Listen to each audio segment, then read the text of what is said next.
আসসালামু আলাইকুম tiny world family, কেমন আছেন সবাই? আমরা তো আলহামদুলিল্লাহ ভালো আছি। আজকে করে দেখাবো পারফেক্ট রেশিওতে দুধ সেমাইয়ের রেসিপি। দুধ চিনির সঠিক পরিমাপ সহ আজকের এই সেমাইয়ের রেসিপিটি শেয়ার করছি। আই হোপ বরাবরের মতোই আপনাদের কাছে অনেক বেশি ভালো লাগবে। সো স্বাগত জানাচ্ছি আজকের এই দুধ সেমাইয়ের রেসিপিটি দেখে নেওয়ার জন্য। দুধ সেমাই রান্না করার জন্য প্রথমে আমি একটা প্যানে দিয়ে দিচ্ছি প্রায় 2 টেবিল চামচের মতো বাটার। এখানে বাটারের পরিবর্তে ঘিটা ব্যবহার করা যাবে, তবে আমার কাছে আজকে ঘি নেই, সেজন্য আমি বাটারটা দিচ্ছি। যে কোনো একটা দিলেই হবে। দিয়ে দিচ্ছি এখানে 3 টেবিল চামচের মতো বাদাম কুচি আর কিশমিশ। লো হিটে আমি এই বাদাম আর কিশমিশটাকে একটু ভেজে নেব। এখানে আমি আলমন্ড আর পেস্তা বাদামটা ব্যবহার করেছি, আপনারা যে কোনো বাদামই এখানে ব্যবহার করতে পারবেন।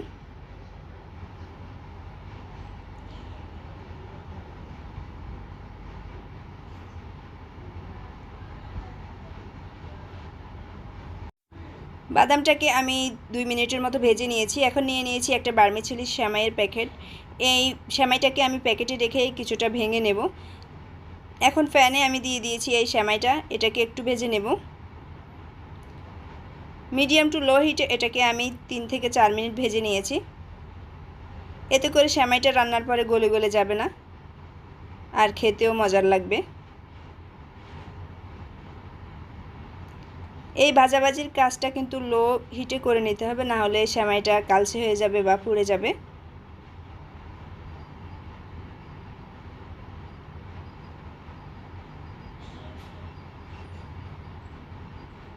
সেমাইয়ের কালারটা যখন ডার্ক হয়ে এসেছে আমি এটাকে চুলাটাকে বন্ধ করে দিয়েছি আর সেমাইটাকে অন্য একটা বাটিতে ট্রান্সফার করে নেব। সেম প্যানে আমি নিয়ে নিচ্ছি এখানে 2.5 লিটারের মতো দুধ।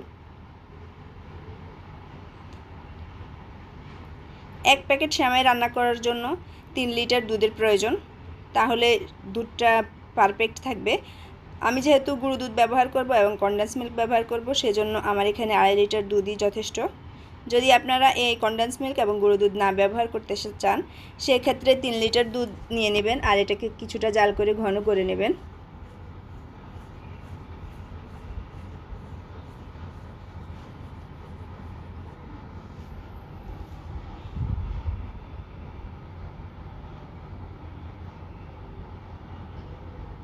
চুলার জালটা আমি ধরিয়ে দিয়েছি আর এর মধ্যে দিয়ে দিচ্ছি আমি প্রায় 5 টেবিল চামচের মতো গুঁড়ো দুধ। যেহেতু আমি দুধ একটু কম ব্যবহার করেছি, সেজন্য দুধটা ঘন করার জন্য আমি দিয়ে দিয়েছি গুঁড়ো দুধ। এখানে আমি দুধটা আর বেশ কিছু টাইম জাল করে ঘন করে নেব না, জাস্ট একটু বলক তুলেই সেমাইটা অ্যাড করব।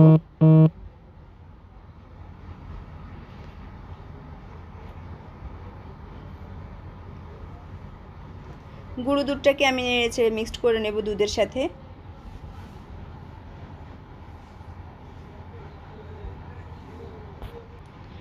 অনবরত নেড়েচেড়ে আমি এই দুধটাকে জাল করে নেব। এখানে আমি দিয়ে দিচ্ছি হাফ কাপের মতো কনডেন্স মিল্ক। কনডেন্স মিল্কের পরিবর্তে আপনারা চিনিটাও ব্যবহার করতে পারবেন। আবারও নেড়ে ছেড়ে দিচ্ছি যেন দুধটা নিচ থেকে লেগে না যায়, আর অপেক্ষা করছি দুধের বলক চলে আসা পর্যন্ত।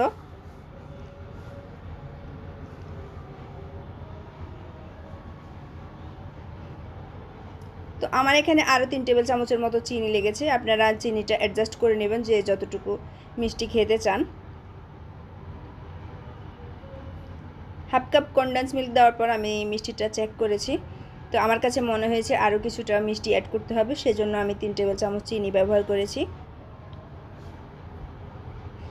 দুধে বলক চলে এসেছে, আমি এখন দিয়ে দেব সেমাইটা। যেহেতু আমি এখানে গুঁড়ো দুধ এবং কনডেন্স মিল্ক ব্যবহার করেছি, সেজন্য এটাকে জাল করে আর ঘন করে নেব না।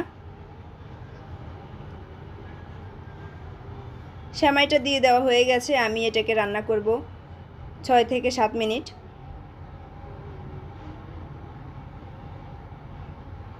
যেহেতু সেমাইটা ভাজা আছে, এটাকে খুব বেশি টাইম কুক করতে হবে না।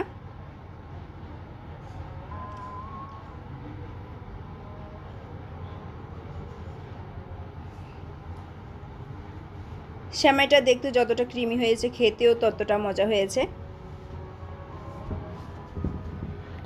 এখন চুলার জালটা আমি বন্ধ করে দেব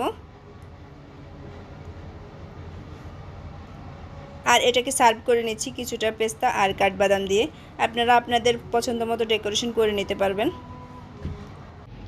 আজকের এই দুধ সেমাইয়ের রেসিপিটি যদি আপনাদের কাছে ভালো লেগে থাকে প্লিজ একটা লাইক দিয়ে দিবেন আর এরকমই সহজ এবং মজার রেসিপি পেতে আমাদের চ্যানেলটা সাবস্ক্রাইব করে পাশে থাকার অনুরোধ রইল।